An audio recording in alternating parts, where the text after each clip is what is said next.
honky-tonk stage lights. I try with all my might to forget who I adore, but bedtime comes so soon, all alone in my own room, and the lonesome midnight moon shines lines upon the floor. I left my heart in a rocky mountain silo, another in the cold Ohio lake. Now running into Nashville, I'm feeling kind of bashful, 'cause I'm running out of hearts for these music men to break. Now running into Nashville, I'm feeling kind of bashful, 'cause I'm running out of hearts for these music men to break.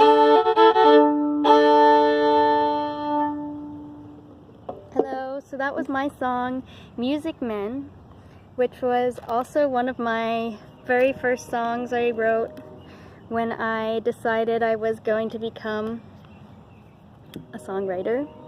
And I was playing in a honky-tonk band at the time and wanted a specifically honky-tonk song that was an original. And so I put in it some things that I figured made it officially a honky-tonk song, like the term honky-tonk and the 2/5 turnaround, which to me was very new and fancy at the time. And obviously these aren't really things that make up a honky-tonk song. Don't take notes here, but this was my thinking at the time.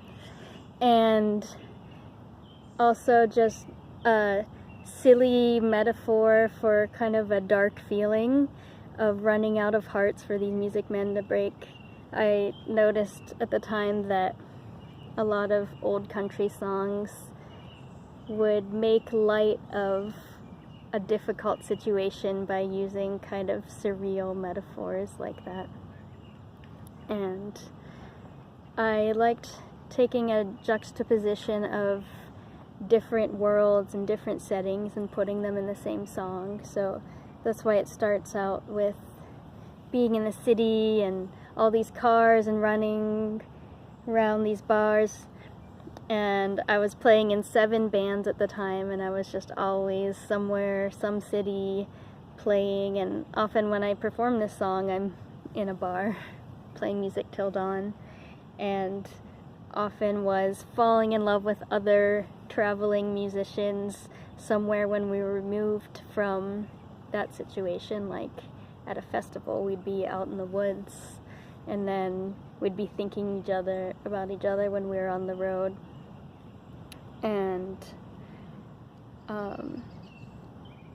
right now I'm actually in the woods in Pittsburgh, Pennsylvania, and this is where I grew up, and I have a deep connection with these woods because I came to them a lot when I was a child, and I really appreciate all the green spaces in Pittsburgh and how you can go really deep into nature here and still be inside of a big city.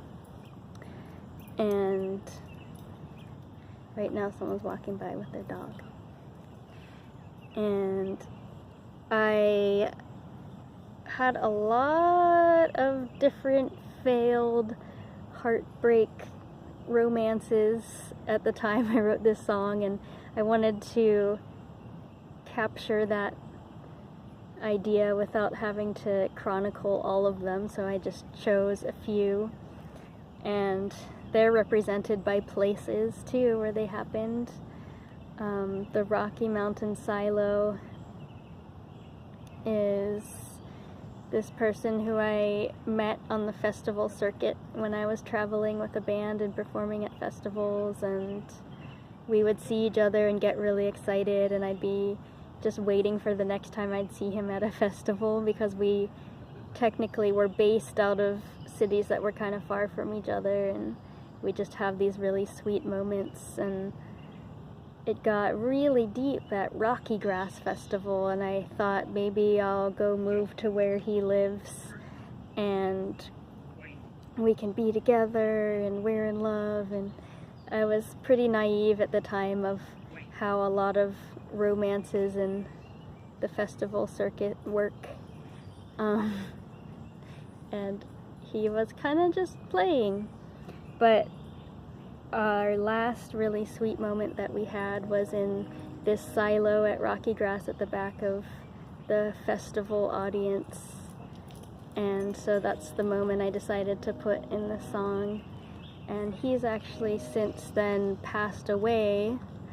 And the next song I wrote was all about him, so I can cover that story in more detail for his whole song he gets to himself.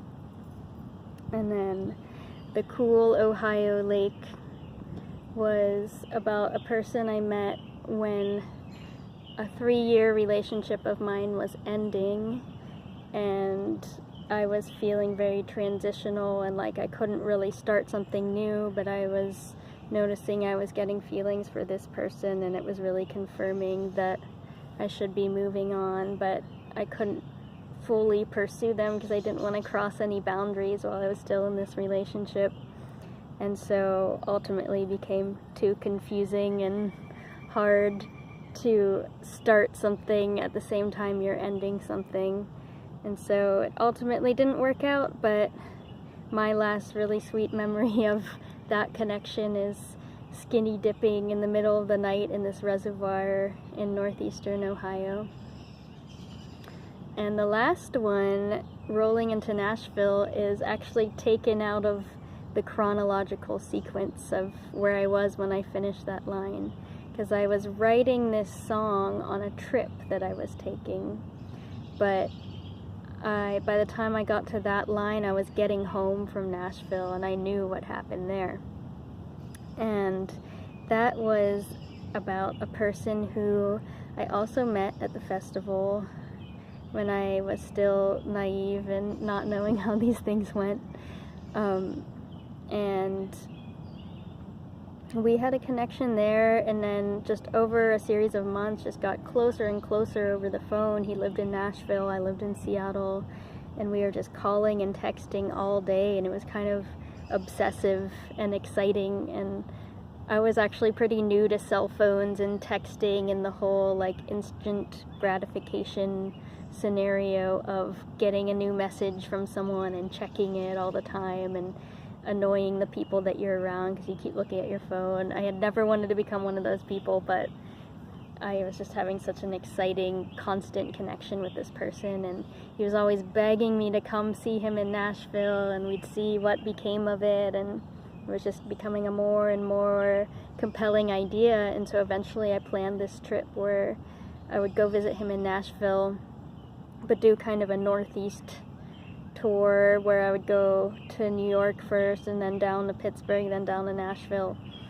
And when I was visiting my friend in New York, I was telling him all about what I was doing on this trip, and that's where I wrote the first line of the song, "If it weren't for all these cars, we'd be sleeping out under the stars." I was in New York in my friend's bathroom brushing my teeth when that line came to me.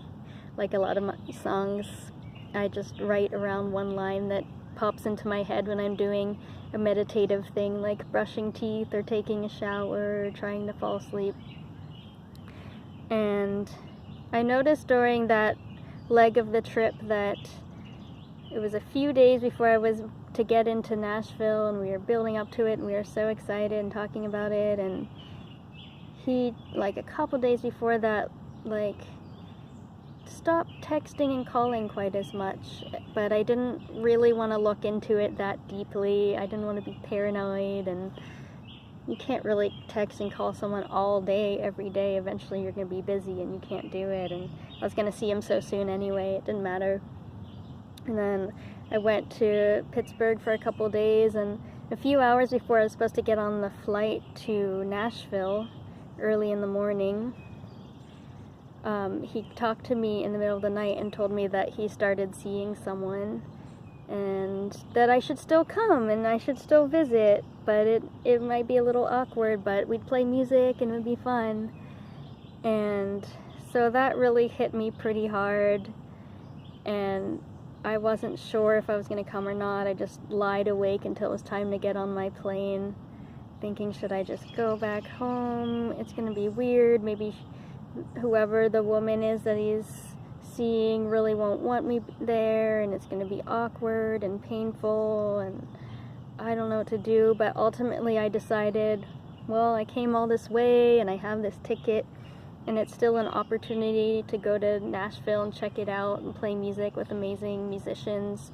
So I decided I would go and do my best. And it was really painful and awkward in a lot of ways. We were just this like awkward trio that traveled together, where they were always very affectionate in front of me, and I was still pretty heartbroken from building up in my mind for 2 months this romance that we'd been having over phone and email and texting and sending videos and everything. And so it was kind of hard being expected to just not have any feelings for him anymore and just be so happy to be the third wheel traveling around with them to parties and dinner and everything. But I still kind of appreciated that they gave me a chance to be included in stuff they were doing instead of just automatically saying I couldn't be there. And I ended up having a really good time because I still really liked the guy as a friend, and the woman was cool too, and a lot of his friends were cool, and I got to meet so many great people and play with some of my hero musicians and learn so much just in a few days, or about a week that I was in Nashville. And ultimately I ended up coming back for another visit like that a few months later, just because I loved Nashville so much and I still was thinking of moving there, even though it wasn't in this whirlwind, intense, romantic, maybe we'll get married and be together forever kind of idea, which is probably a better way to be, but I still definitely fell into a lot more of those assumptions over the years. But those were 3 that happened in a short succession and wrote themselves a song. And it's funny because years later I'm now thinking of moving to Nashville again, not because of a specific person, but because of wanting to move my career in the direction that it can go there. And so a lot of my songs from this period when I was first thinking of moving to Nashville are relevant again from a really different perspective. So that's my song, Music Man. Thanks for watching my video.